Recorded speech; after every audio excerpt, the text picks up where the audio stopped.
الحبايب مساء الخير، تعالوا شوفوا المصيبة ديت علشان بس تخلوا بالكم من ولادكم اللي بتدي اولادها التليفون او اللي بتفتح لهم التلفزيون على منصات معينة على اساس ان هم يتسلوا او ان هم يتثقفوا او ان هم يتعلموا لغة او ان هي يعني ترتاح من زنهم. تعالوا شوفوا المصيبة دي عشان هحكي لكم على قصة اقسم بالله كارثة. يلا بينا.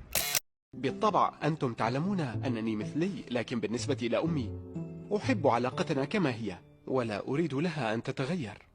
ليس الآن على أي حال. صاحي لهذا الشخص؟ إنني ثنائية الميول، أحب الفتيات. أقولها بصوت عال لأول مرة. ثنائية الميول، أنا ثنائية الميول الجنسية.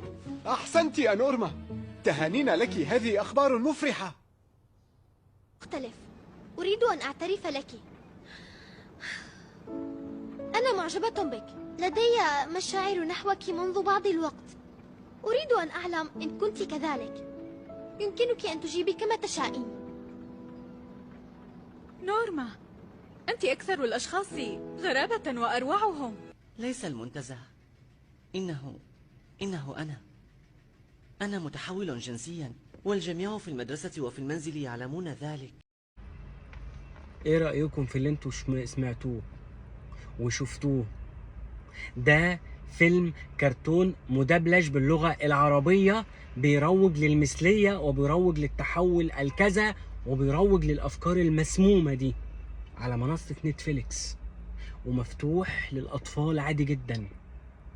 المنصة ديت مش بتمرر ويعني عايزة تقنعنا احنا ككبار بالأفكار دي المسمومة والأفكار الغلط دي. لا، ده عايزة تربي جيل من الأطفال وهم صغيرين كده يطلعوا يكونوا مقتنعين ومؤمنين بالأفكار دي جدا جدا. الفيلم ده مدبلج أو معمول بأكتر من لغة، من ضمنها زي ما انتوا سمعتوا وشفتوا اللغة العربية.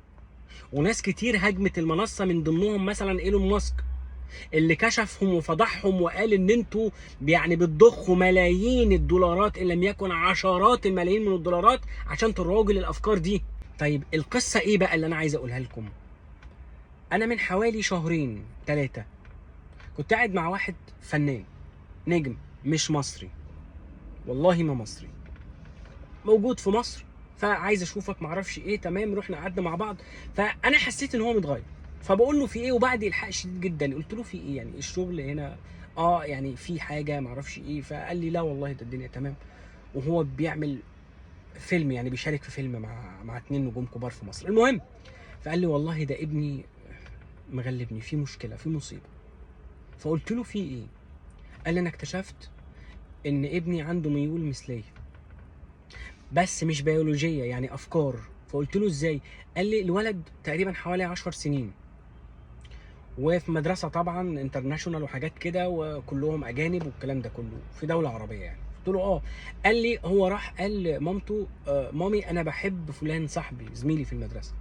فبتقول الام يعني عادي، يعني ما كانتش واخده، قالت يعني صاحبه قريب منه ما اعرفش ايه. فبدا الولد يتكلم عن صاحبه كتير جدا ويمسك صور وبقى وفيديوهات ويتفرج عليه ويبوسه ويحضنه ويتكلموا في التليفون وحاجات كده، هو لسه صغير.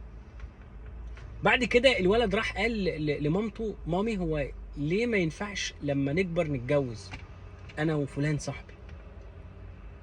الام ما كانتش مستوعبه، فكانت اجابتها غريبه. فقالت لا يا حبيبي، ما انتوا هتكبروا عادي جدا وتتجوزوا، كل واحد منكم يتجوز، يعني انت تتجوز بنوته وصاحبك يتجوز بنوته. فقال لها لا احنا ليه ما ينفعش نتجوز بعض؟ مش هو عادي؟ الام صعقت. وصاحبي الفنان ده قال انا ما كنتش موجود اصلا ساعتها، يعني في البلد كنت مسافر.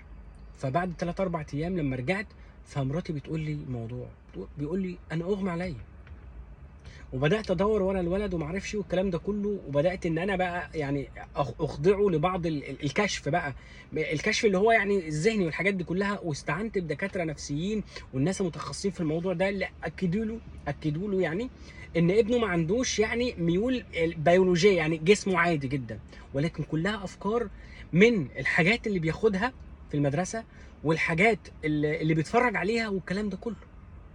بيقول الموضوع ده بقاله ساعتها، يعني لما انا ساعتها قابلته من كام شهر، قال كان بقاله شهرين وماشيين مع دكتور وخدنا كورسات على اساس ان احنا نفلتر ونصفي كل الافكار اللي ابني مقتنع بيها دي ونحط له الافكار السليمه.